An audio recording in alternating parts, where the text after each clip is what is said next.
14వ ward నుంచి నిలబడుతున్నానని తెలియజేయడము మరియు నా నేపథ్యము, నేను నా మనసులో ఉద్దేశము రాజకీయంలో రావడానికి క్లుప్తంగా నేను మీకు వివరిస్తాను. మా తాతగారి పేరు పెద్దబచ్చి గారి నారాయణ రెడ్డి. ఆయన గర్ల్స్ హై స్కూల్లో హెడ్ మాస్టర్గా రిటైర్ అయ్యారు. పెద్దనారాయణ రెడ్డి అంటారు, చదువుల నారాయణ రెడ్డి అంటారు. సో తను ముందు నుంచి చదువు ప్రాముఖ్యత చెప్తూ ఉండేవాళ్ళు ఊరిలో వాళ్ళకి. అలా చదువుల నారాయణ రెడ్డి అని పేరు వచ్చింది. దానికి తగ్గట్టు మా ఇంట్లో కూడా సరస్వతి అబ్బి, మా నాన్న బ్యాంక్ మేనేజర్ అయ్యారు. రకరకాల ప్రాంతాల్లో వర్క్ చేసి హైదరాబాద్లో సెటిల్ అయ్యారు. హైదరాబాద్లో సెటిల్ అయ్యి మేము కూడా బీటెక్ చేసి అమెరికాలో మాస్టర్స్ చదవడానికని వెళ్ళి అక్కడ నుంచి వాపస్ వచ్చి మన ఊరికి ఏదైనా చేద్దాము అనే ఉద్దేశంతో వచ్చి ఇక్కడ ఒక వెంచర్ చేస్తున్నాను.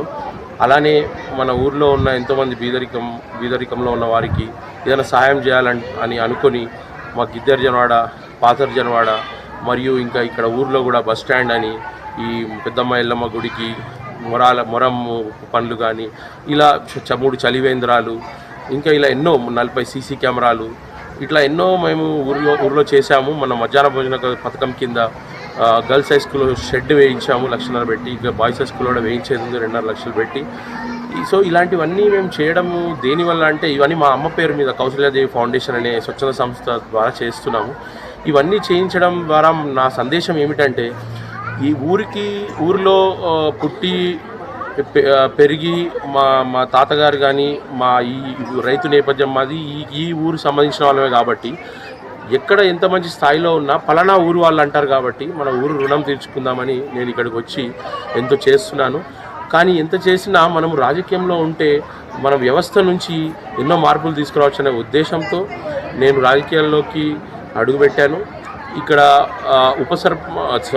వార్డు మెంబర్ 14వ వార్డు మెంబర్గా నిలబడి మన వార్డుకి ఎంతైనా డెవలప్ చేద్దామనే ఉద్దేశంతో నేను 14వ వార్డు నిలబడ్డాను. అంటే సర్పంచ్ లేడీస్ వచ్చింది, దానివల్ల నేను జనాలు వచ్చినా నిలబడలేకపోయిన పరిస్థితి. కానీ కూడా నేను వార్డు మెంబర్ అయినప్పటికీ గ్రామ పంచాయతీలో మనం ఎలాంటి మంచి పనులు చేయొచ్చు, 5 ఏళ్ల పాటు పాలనలో 50 ఏళ్ళు గుర్తుపెట్టుకునే మంచి పనులు ఎలా చేయొచ్చు, మంచి ఆలోచనతో ప్లానింగ్ చేసి ఎలా ముందుకు తీసుకెళ్ళొచ్చు అనే నేను సలహాలు ఇస్తూ మన గ్రామ ప్రజల అభివృద్ధి కోసం నేను తోడ్పడతాను. నేను ఒకటే మీ అందరికీ చెప్పదలుచుకుంది, మీరు ఎవరు డబ్బులు ఇచ్చినా మందు ఇచ్చినా వీటికి ప్రలోభపడకండి. అది తాత్కాలికం. అది మీకు 5 ఏళ్ళు శాశ్వతంగా ఉపయోగపడే పనులు చేయించే వారిని, మంచి నేపథ్యం ఉన్న వాళ్ళని, వారి కుటుంబ నేపథ్యం కావచ్చు, వారు చదువుకున్నవారా, వీరి ఆలోచనలు ఏంటి, ముందు ఏం పనులు చేస్తారు, ఇవన్నీ ఆలోచించుకొని మనసు మీద చేసుకొని ఓటేయండి. అంతేగాని ఏదో లాస్ట్ మినిట్లో వచ్చి మందు వంచారు, డబ్బులు వంచారు, అది ఎంతగా అది ఒక రోజులో అయిపోయే తాత్కాలిక థింగ్. అదే మీరు పర్మనెంట్గా డెవలప్ అయ్యేవి అవి గుర్తుపెట్టుకోండి. ఎప్పుడో ఎవరో సర్పంచ్ చేసినా కూడా ఇంకా గుర్తుపెట్టుకునే కొంతమంది సర్పంచ్లు ఉండే, అలాంటి వ్యక్తులు ఎవరైనా ఉంటే వాళ్ళని ఎన్నుకోండి. మీరు చదువుకున్న వాళ్ళని, మంచి చేసేవారిని మీ మనసు మీద చేసుకొని గెలిపియండి. అంతేగాని మన కులం, మన మతము, మన పాండి ఇది కాదు ముఖ్యం. కులం కాదు, గుణం ముఖ్యము. కాబట్టి మీరు మంచి చేస్తారనుకునే వాళ్ళని మనసు మీద చేసుకొని గెలిపియండి. నేను 14వ వార్డుని నిలబడుతున్నాను.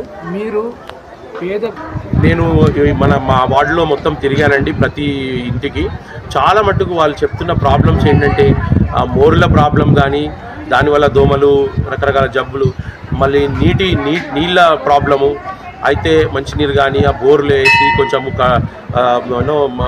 వాటర్ ప్రాబ్లం ఉందని చాలామంది చెప్తున్నారు. ఇంకోటి పెన్షన్ల ప్రాబ్లం అండి చాలామంది. అయితే వృద్ధాప్య పెన్షన్ కావచ్చు, వితంతు పెన్షన్ కావచ్చు, ఫిజికల్లీ హ్యాండిక్యాప్ పెన్షన్ కావచ్చు, వీళ్ళకి చాలామందికి 4-5 ఏళ్ళైనా రావటం లేదు. కొంతమందికి వచ్చినాయి, కొంతమంది రావట్లేదు. సో వాళ్ళ క్వశ్చన్ ఏంటంటే, మాకు ఏ క్రైటీరియా మీద మాకు రావట్లేదు, కొంచెం మీరు పోరాడాలి అన్నారు. నేను అన్నాను వాళ్ళతోటి, మేము చదువుకున్న వాళ్ళం కాబట్టి కలెక్టర్ దాకా కూడా పోయి మీకోసం పోరాడతాము, అంత లిస్ట్ రాసుకుంటున్నాము. ప్రతి ఒక్కరికి నా శాయశక్తిలో ప్రయత్నించి జీపీ నుంచి ఫండ్స్ తీసుకొచ్చేలా చేస్తాను. నా సొంత డబ్బు అయినా వెచ్చించి చేయిస్తాను. ఇప్పటికే 25 లక్షల పైన ఊరిలో ఎంతో చేశాను నేను డెవలప్మెంట్. ఏమీ లేనప్పుడే, ఏ స్వార్థము లేకుండా, ఏ వార్డు ఏ రిజర్వేషన్ వస్తుందని తెలియకుండానే నా తృప్తి కోసం చేయించాను ఊరికి 25 లక్షల పైన. ఎస్పెషల్లీ 2 అర్జన్ వార్డులకు, బస్ స్టాండ్ కానీ ఇంకోటి. అలాంటప్పుడు గెలిచినప్పుడు నేను ఇంకా ప్రేమతో, నా వార్డు కాబట్టి ఇంకా చిత్తశుద్ధితో చేయిస్తాను. అండ్ నా వార్డు అనే కాకుండా గ్రామ పంచాయతీ మొత్తంలో పాలక మండలిలో ఉంటాం కాబట్టి వార్డు మెంబరు, రేపు సర్పంచ్కి కానీ, రేపు ఎవరైనా ఉప సర్పంచ్ అయినా వాళ్ళకి పాలక మండలి సభ్యులకు కానీ అంతా సంజాయించి చెప్పి, నేను అమెరికాలో ఉండొచ్చా కాబట్టి డెవలప్మెంట్ అంటే ఏంటి, ఎలా మార్పు తీసుకురావచ్చు కొంచెం అవగాహన ఉంటుంది. కాబట్టి అవన్నీ చెప్పి మన ఊరిని ప్రగతి పదంలో నడపాలని నా ఉద్దేశం అండి. మీ గలీలో ఉన్న పిల్లల అంటే విద్య మీద పిల్లల మీద ఎలాంటి దృష్టి పెట్టారు? ఎస్, విద్య అనేది మోస్ట్ ఇంపార్టెంట్ అండి. నేను ఆ ఆస్పెక్ట్ మీద చాలామందికి చెప్తున్నాను. మా తాతగారి పేరు చదువు నారాయణ రెడ్డి. మేము చదువును నమ్ముకున్నాం కాబట్టి ఒక్క ఎకరం కూడా అమ్ముకోకుండా ఇప్పుడు మంచి తెలివితేటలతోటి అవగాహనతోటి ఇప్పుడు వచ్చి చేయగలుగుతున్న డెవలప్మెంట్. నేను అందరికి చెప్పేది కూడా అదే, విద్య వల్లనే మీరు ఈ న్యూ జనరేషన్ న్యూ టెక్నాలజీ తోటి 10 ఏళ్లలో కోట్లు గడిస్తున్నారు మంచి మంచి చదువులతోటి. కాబట్టి చదువు నమ్ముకుంటే లక్ష్మి, సరస్వతి నమ్ముకుంటే లక్ష్మి వద్దన్నా మీ వెంట ఉరుక్కుంటూ వస్తుంది. దాంతోపాటు జీవన శైలి, జీవన విధానము, ఎలా బతకాలి, ఎలా ఉండాలి, సంతోషమే ప్రథమ విధి. కాబట్టి డబ్బు ఒకటే ఇంపార్టెంట్గా, డబ్బు ఉన్న వాళ్ళు కూడా సంతోషం లేకుండా ఉన్నారు. కానీ చదువు ఉంటే మాత్రం డబ్బుతో పాటు సంతోషంగా ఉండగలగడం అనేది మనకు తెలుస్తుంది. జీవన శైలి కానీ, ఎవరితో ఎట్లా మాట్లాడాలి, ఎలా సాల్వ్ చేసుకోవాలి ప్రాబ్లమ్స్. సో కాబట్టి చదువు అనేది మోస్ట్ ఇంపార్టెంట్. నేను దాని మీద ఫోకస్ చేస్తున్నాను. నేను ప్రతి వాడలో ఒక లైబ్రరీ అయితే గవర్నమెంట్ తరఫున కానీ మా ఎన్జిఓ తరఫున కానీ, అమెరికాలో నా ఫ్రెండ్స్ మా సిస్టర్స్ ఉన్నారు, అక్కడి నుంచి కానీ ఇంకా చాలామంది పెద్ద మనుషులు ఉన్నారు, మా ఊరు వాళ్ళు కూడా ఉన్నారు. అలాంటి ఎన్జిఓల నుంచో పెద్ద మనుషుల నుంచో ఈ విద్య పరంగా లైబ్రరీలు పెట్టించి, అమెరికా ఎట్లా వెళ్ళాలి నేను వెళ్ళాను కాబట్టి, లేకపోతే కలెక్టర్ ఎట్లా కావాలి నేను ప్రిపేర్ అయ్యాను కాబట్టి సివిల్ సర్వీసెస్కి, మళ్ళీ అలా ఎన్నో సర్వీసెస్ ఉన్నాయి. మనము whether central reserve police, central industrial security force, SCSF అని, స్టాఫ్ సెలక్షన్ బోర్డ్ SSB అని, ఇట్లా ఎన్నో గవర్నమెంట్ ఎగ్జామ్స్ ఉన్నాయి. మళ్ళీ ప్రైవేట్ పరంగా కూడా ఎలా ముందుకెళ్ళొచ్చు. సపోజ్ డిగ్రీ చదువుతున్న పిల్లలు ఉంటే రెజ్యూమే తీసుకొని, మా ఫ్రెండ్స్ మంచి మంచి పొజిషన్లో ఉన్నారు సాఫ్ట్వేర్లో, గత 20 ఏళ్ళుగా మంచి పొజిషన్లో ఉన్నారు, వాళ్ళందరికీ ఇచ్చి బెంగళూరు కానీ, పూణే కానీ, హైదరాబాద్ కానీ జాబ్స్ పరంగా కూడా మా ఊరి వాళ్ళకి వాళ్ళ రెజ్యూమే పాస్ ఆన్ చేసి ఇంటర్వ్యూలు వచ్చేటట్టు ప్రయత్నిస్తాను. అండ్ 9th 10th పిల్లల్నే పట్టుకొని, అంత చిన్న వయసులోనే పట్టుకొని వాళ్ళకి విద్య ప్రాముఖ్యత చెప్తూ, కలెక్టర్ అయితే ఎంత పవర్ ఉంటుంది, ఎంత చేయొచ్చు, అమెరికా పోతే ఎలా ఉంటుంది, ఎట్లా మనము జీవనశైలి గడపచ్చు, ఇలాంటివి చెప్పి వాళ్ళని చదువు మీద ఇంట్రెస్ట్ కలిగేటట్టు. మంచి తెలివిపరులు ఉంటారు కానీ ఎందుకు చదవాలి అన్నట్టుగా ఉంటారు, వాళ్ళని గాడిలో పెట్టాలని నా ఉద్దేశం. వైద్యపరంగా మీ మండలంలో, మీ యొక్క వార్డులో వైద్యపరంగా ఒకవేళ మీ వార్డులో సమస్య ఏర్పడితే మీరు ఎలా స్పందిస్తారు? వైద్యపరంగా కూడా ఇప్పుడు నాకు తెలిసిన వాళ్ళు కూడా ఉన్నారు. అంతెందుకు, మా అన్న కొడుకే డాక్టరు, 5th ఇయర్లో ఉన్నాడు, ఇప్పుడు ఫైనల్ ఇయర్. సో ఇంకా చాలామంది కూడా నాకు తెలిసిన వాళ్ళు ఉన్నారు, నా ఫ్రెండ్స్. సో ఇంకా స్వచ్ఛంద సంస్థల వాళ్ళు కూడా ఉన్నారు. అంతెందుకు, ఒక 1 year బ్యాకే క్యాన్సర్ టెస్ట్ కోసమని ఒక స్వచ్ఛంద సంస్థ వస్తే ఎవరో నా పేరు చెప్పారట. నేను వెళ్ళి వాళ్ళకి నాతో పాటు 4 తీసుకెళ్ళి వాలంటీరింగ్ చేశాము.